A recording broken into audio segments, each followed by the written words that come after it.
Hello everybody and welcome back. It is good to talk to all of you again today, and today's video is about the top 5 things you must know in World of Warships in order to play the game effectively. Making this video because recently I've been asked by a couple of people, hey, I'm low tier, I just started playing World of Warships, what are things I have to know? In the past, I used to do the really in-depth Captain's Academy series, which you can still check out if you really want to know the nitty-gritty, but this video should hopefully put the important stuff together so you can watch it, have a pretty good idea of what you're supposed to do in game. Now before I get started with the exact tips, there's a couple things you need to do first, and that has to do with your settings. First things first, go to your controls, select crosshair, and change it to a dynamic crosshair.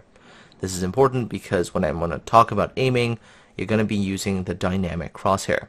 Another thing you should probably do is to go to your mini-map and make it bigger. So use the plus sign on your keyboard, make the mini-map a little bit bigger so it's easier to see. Also, this little gear icon there at the mini-map, click on it and adjust the settings.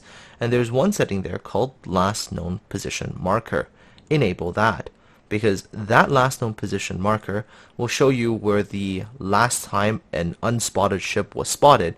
It'll appear on the map as a white outlined indicator. And this is useful for you to sort of understand where enemy ships might be last, or where that destroyer might have been last seen, giving you a sense of where things potentially could be. Finally, one more thing, go back to settings, and down there you'll see a bunch of little checkboxes. Make sure you enable some of the useful ones, like show smokescreen boundaries, for example. The final thing is the alternative interface mode. Make sure to change that to the full alternative interface mode, because it has some useful information. That useful piece of information is the shell flight time in seconds to where you're aiming. And that you can use in conjunction with the dynamic reticle to get pretty reliable first salvo hits. So if you're ever playing against other people and you're like, how the hell are they so damn accurate that, I've just appeared for them and on the first salvo they're already hitting me, it's because they're utilizing this system effectively. Now, the consensus wisdom right now is that the dynamic reticle is scaled for ships traveling at 30 knots, and each tick you see on the reticle is for 1 second of shell flight time.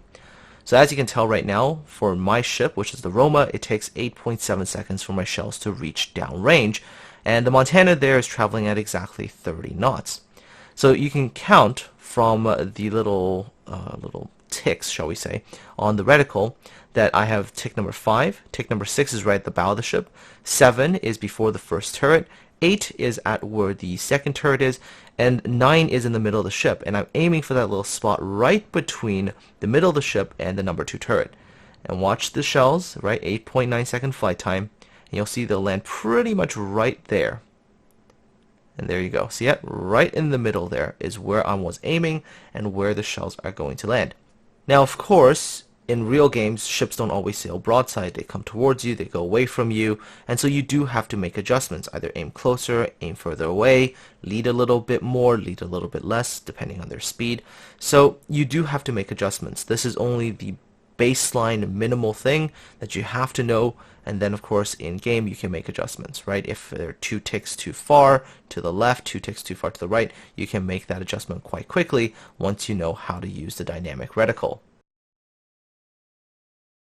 With the first point, which is all about offense, out of the way, let's then talk about the second point, which is defense.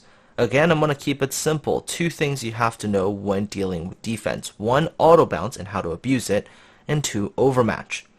Now, assuming your armor cannot be overmatched, learn to abuse auto bounce. Against most shells in the game, once you're angled at 60 degrees or more to the enemy shells, it is going to become a 100% bounce. The exception are the USN 203mm armed heavy cruisers and the Royal Navy cruiser armor piercing. Those have special auto bounce angles. For example, the USN 203s, they have an auto bounce range that starts at 60 and ends at 67.5. So you do have to be a little bit more aggressive when you're angling against them. But because they're cruiser armor piercing shells, at longer ranges, they don't have as much penetration, so if you're a battleship, you're probably not going to have to worry too much about it. So that's the first thing you have to learn to abuse, is how to abuse that auto bounce. The other thing, of course, that you must know is how overmatch works. Now, overmatch is very simple. if the shell size is 14.3 times greater than the armor thickness, you overmatch. And when you're dealing with overmatch, you don't care about auto bounce at all whatsoever. Here's some examples of both of these two things in action. So here I am in a Yamato with the biggest guns in the game, the most powerful guns in the game, at really close range against the Yubari. I'm going to shoot at the Yubari's belt armor, which is 57 millimeters, something that I cannot overmatch, and at very high angles, auto bounce. This is the same reason why you see certain ships going bow in. Battleships you see going bow in, sometimes even some cruisers, because the armor on the bow is sufficient to allow them to auto bounce some shells. Against this Bismarck, for example, this enemy Des Moines can go bow in to me all day long, and the only damage I'm going to get is if my armor piercing hits like the superstructure area. Everything that hits along the Des Moines hull is going to auto bounce, and I'm not going to get any damage from it. Now, while the Des Moines 27mm bow was entirely sufficient to auto bounce the shells from a Bismarck, it is completely incapable of dealing with shells from a Montana. Montana shells, 406mm, is going to overmatch the 27mm bow of a Des Moines.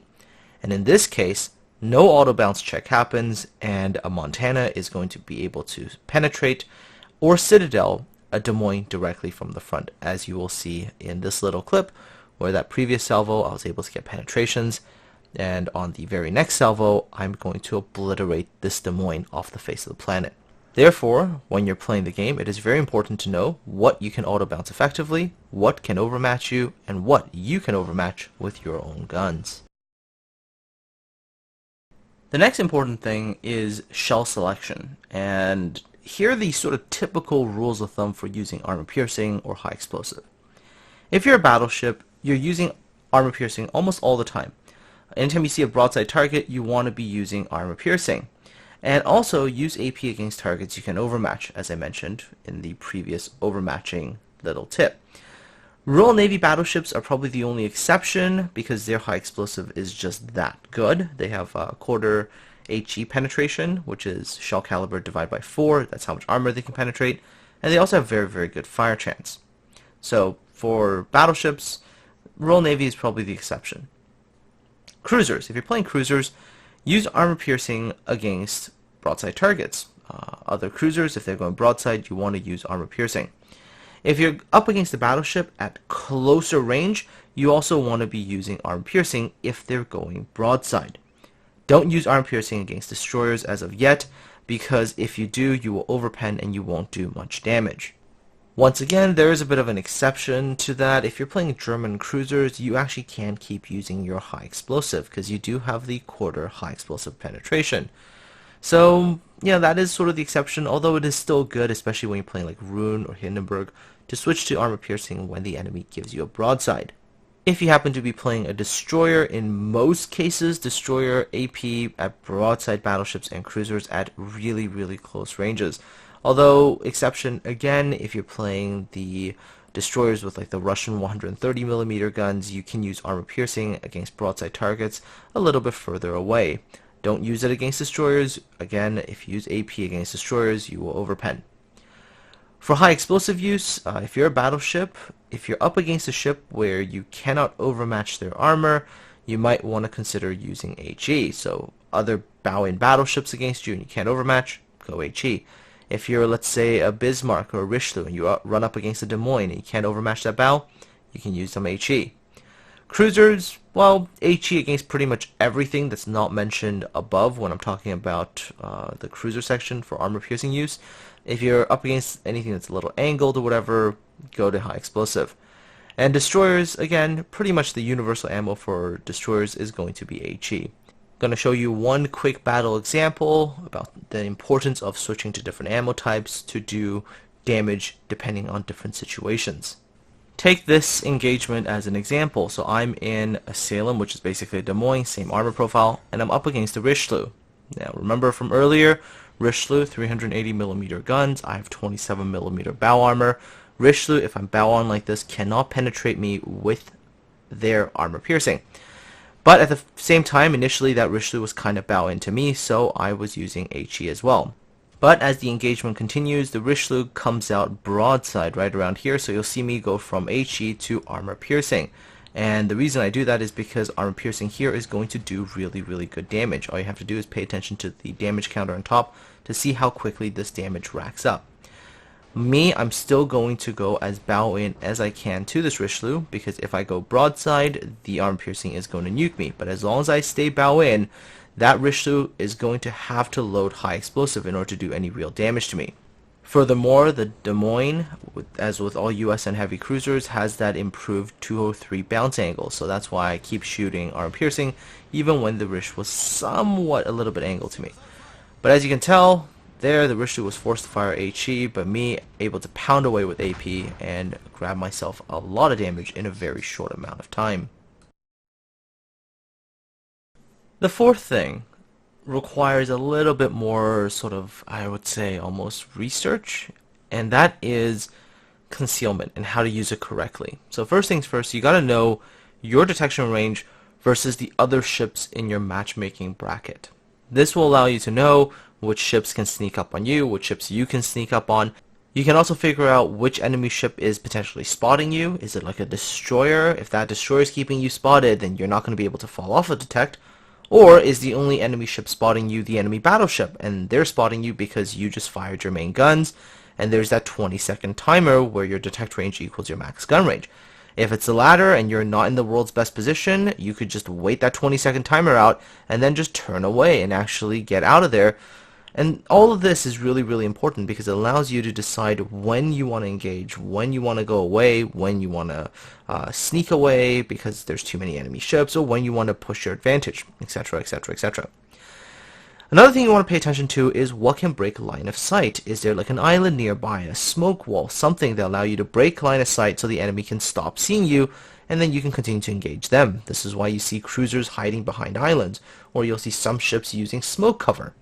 And one last thing is knowing when to keep shooting, so you will stay detected, and also when to stop shooting and to fall off the detect. Sometimes you have to know when to do one or the other, because sometimes it's fine, just keep shooting, because the enemy team is at a disadvantage, so keep going. But sometimes your team's at a disadvantage because maybe it's just you and a friend holding off an entire flank, and there's a whole group of enemy ships there. So in that situation, if you shoot for that little bit of damage, you'll probably get killed off really, really quickly. At that point in time, it's probably smarter to stop shooting and to fall off detect so you can reposition and get to a better place. So a small gameplay example for all of you. So here I am in a Boise 10.14 surface detectability. Enemy team has 2 Clevelands. Those 2 Clevelands are being lit by my team. They're also shooting, which is helping my team keeping them lit. I come out, I know there's a smoke cloud coming down from the Fiji, because the Fiji is not going to sit there in the open water against 2 Clevelands. So what I do is I come out, I open fire right away. It's okay, I get momentarily detected, but I move into this particular piece of cover. So while I'm in this piece of cover, they're not going to be able to detect me. They can't see where the shells are coming from, but shooting at me inside a smoke cloud, unless you're a battleship and you can nuke somebody outright if you get lucky and aim correctly, when you're in a Cleveland, not really going to happen. So not really under that much threat, so I'm going to keep shooting. I also know for them to actually come within range to spot me without radar, they have to get quite close. Now with radar, of course, Clevelands do have radar. They can get a spot on me like the other Cleveland has, but by this point in time, it's already too late for the friendly Cleveland on his team, as we've killed him off already. And now, of course, the numbers are really, really stacked in our team's favor. The final piece of advice has to do with the minimap. Pay attention to it. That's why I said make the minimap bigger. Make sure you have the last known position indicators turned on, because it gives you a sense of where the position of your teammates are, where the position of the enemy team is, and then based on these positions you can decide what to do. You know, pay attention to things like, are there imbalances? Is there a lot of enemy ships going to a certain place? Are they stacking up? How's your defense there, right? Decide based on what you're seeing and also your ship's performance what to do next. Here's an example. If you have an enemy team that's pushing up, they stacked up, they're pushing up, and you happen to be in a fast battleship, you can go 33, 34 knots, whatever, you might say, okay, you know what, I can turn around and go help my team over there. Because remember, Where the enemy team is stacking up large amounts of numbers, the other side is going to have fewer numbers, right? So if you have a team that's pushing on one side, and you say, hey, you know what, I can go back and defend something, like my cap, for example, from the enemy push, you do that if you're in a fast enough battleship. On the other hand, if you're in a really slow battleship, like a 21 knot battleship, and you're not really great at changing to a new place, then your ideal situation might just be to continue to push, right? See if you can get onto their cap and apply pressure that way. So decide what to do based on your ship's performance parameters. This last one is the last tip, and it's number 5 on the list, because this thing is learned through gameplay experience and through self-reflection and, of course, watching other games, right? So you can go on YouTube, lots of games being featured. Go take a look, and then look at the decision-making of the player and see if, like, the decision-making is a good one or if it's a bad one, right? Good ones will help their team win. Bad decisions end up causing losses. Alright folks, so that's the top 5 things I think you should know and must know if you want to succeed in World of Warships. And that does it for this particular video. Of course, if you have additional tips or comments, leave those in the comment section below. I personally hope that a couple of these things are helpful to new players to get them off on the right track and that they know what they're doing when they're playing a little bit more than they did before. I wish you all the very best of games. Aside from all that, folks, take care of yourselves. Have yourselves a good, I guess, Sunday, depending on where in the world you are. And I'll talk to all of you again soon in the very next video.